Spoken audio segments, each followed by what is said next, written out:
What's going on, Jerome's? Minnesota Fighting Vikings drafted JJ McCarthy out of Michigan with the number 10 overall pick. It was like, oh, but he doesn't have the stats. But all he does is win, win, win, no matter what. Because remember, we had Kirk Cousins. He put up all the stats, winning.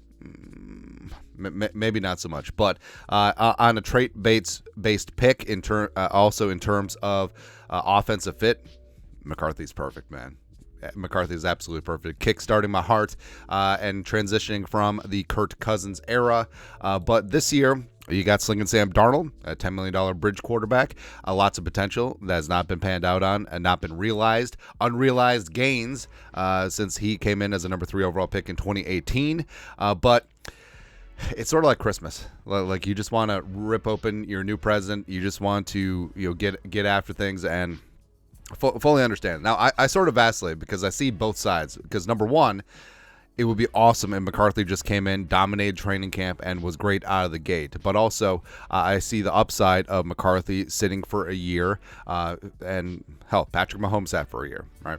And also, Darnold, I think, could be a little something. And probably the best case scenario outside of McCarthy being the second coming of C.J. Stroud is if Darnold shows that he's worthwhile, the Vikings can tag and trade him next offseason, and then McCarthy, with a full year under his belt, fully marinated, just sizzles on that grill.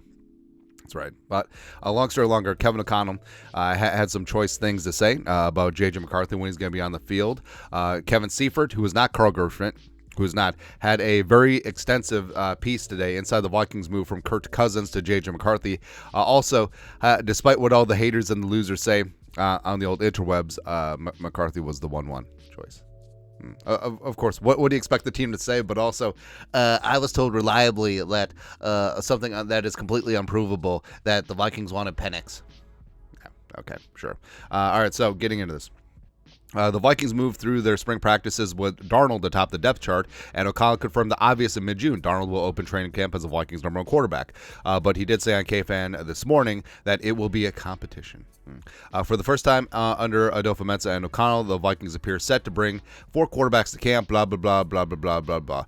Perhaps an extra step to prevent McCarthy from playing before he is ready. O'Connell brings scar tissue that I wish you saw to the job developing McCarthy. As Washington's offensive coordinator in 2019, O'Connell had a front seat to the franchise's botched work with the first-round draft pick Dwayne Haskins. Rest in power.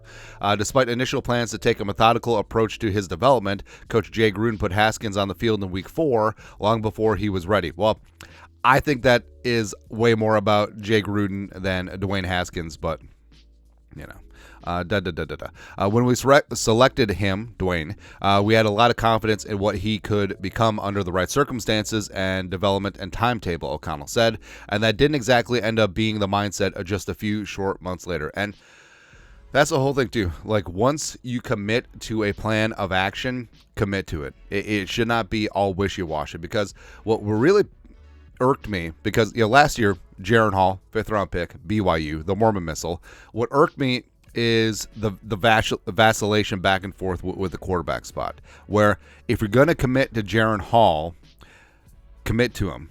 So the Packers game, pulling him at halftime, first half wasn't great, but what do you really expect? What'd you expect?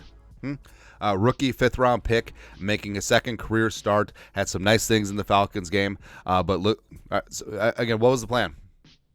Yeah, you had faint playoff hopes, but if the plan was, let's see what the kid has, give him the final 2 games, as opposed to just yanking him at halftime.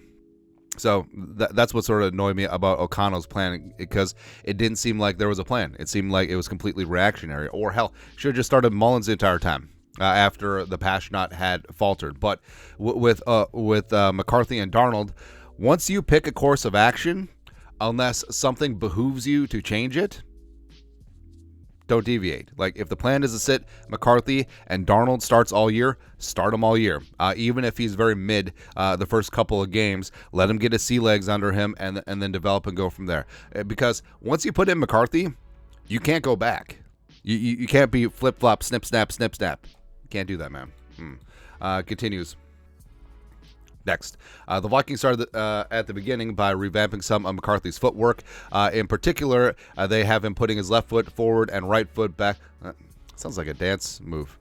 Also, I don't like the cha-cha slide because it like tells you what to do. Wait, no, or is that the electric slide where it like tells you what to do? No, I'm not going to be told by a DJ what to do. Blah, blah, blah. As opposed to the square stance that some pastors and teams use. That early work has demonstrated McCarthy is a pretty coachable player, McCown said. Oh, he's pretty coachable. It's like, hey, your left foot, put it forward. JJ McCarthy will be really good at hokey pokey. Assuming McCarthy doesn't win the starting job in training camp, the Vikings schedule has a natural transition point, a bye after the Week 5 trip to London to play the Jets. Publicly and privately, O'Connell has left McCarthy's timetable open-ended, which is true. Now, McCarthy will be out there when he's out there, but I know that people are just like pinpointing when he'll be out there. Well, Week 7 makes sense. Week 9 makes sense. Week 13 makes sense with a 3-game homestand. He'll be out there when he's out there, all right? And you know, like I said, I want to see fortitude and decisiveness with this. If Darnold's your guy, he's your guy for the full season, win, lose, or draw. Unless he completely just craters or knocking down all the wood. Hopefully, no alien abductions. Nah. Or conversely, if you name McCarthy the starter, you do not pull him. Absent a meteor hitting the frickin' earth. No, you made your choice. Now roll with it. McCarthy will be ready, O'Connell said, when the comfort level that he has within our offense and his ability to then translate it to adverse situations and difficult aspects of playing quarterback in the NFL aren't magnified by experience. That read like a LinkedIn profile of a former NFL backup quarterback. His ability to translate adverse situations will translate to the boardroom at Deloitte. But I want to be very clear that the expectation is for this player to not be perfect. Lowered expectations, O'Connell said. He's going to have growing pains. He's going to learn on the fly. Learn on the fly. I'm not trying to remove that aspect of it either, but deciding when he will play is not something you can write up on a board. It's a feeling. More than a feeling. We got so many damn song references today, and O'Connell's right. I'll wrap it up here. The job will test the self-preservation instincts most every NFL head coach and general manager have. Blah blah blah blah blah blah blah blah blah. It's just more about what is the best interest of the organization. O'Connell said those circumstances cannot affect what JJ's development plan is, or any other player on the team for that matter.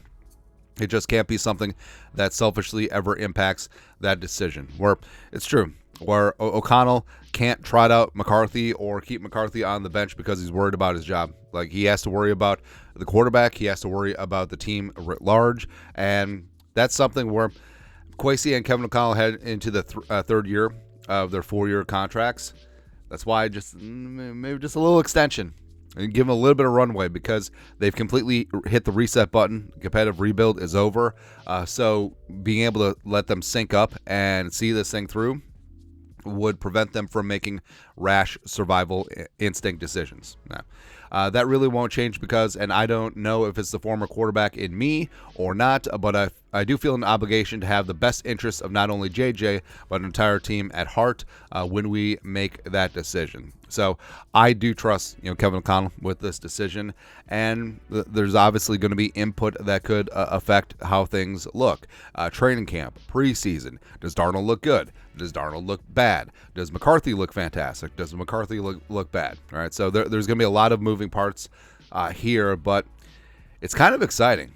It's kind of exciting because every single day, every single practice, it's going to be like watching the stock market just go up and down, up and down, up and down. And maybe at the end of the day, McCarthy wins the job. Maybe Darnold is able to hang on to things. And like I said, once you make a decision, make a decision. And don't just vacillate, flip-flop every single week. It's a different thing. No. Once you commit. And then just go from there. But your thoughts are thoughts. When will JJ McCarthy be ready? Kevin O'Connell had some insight on that. Let us know your thoughts in the comment section below. Subscribe for daily Vikings takes. Want to support the work? Put a little something in the Venmo. But till next time, Skol, production value.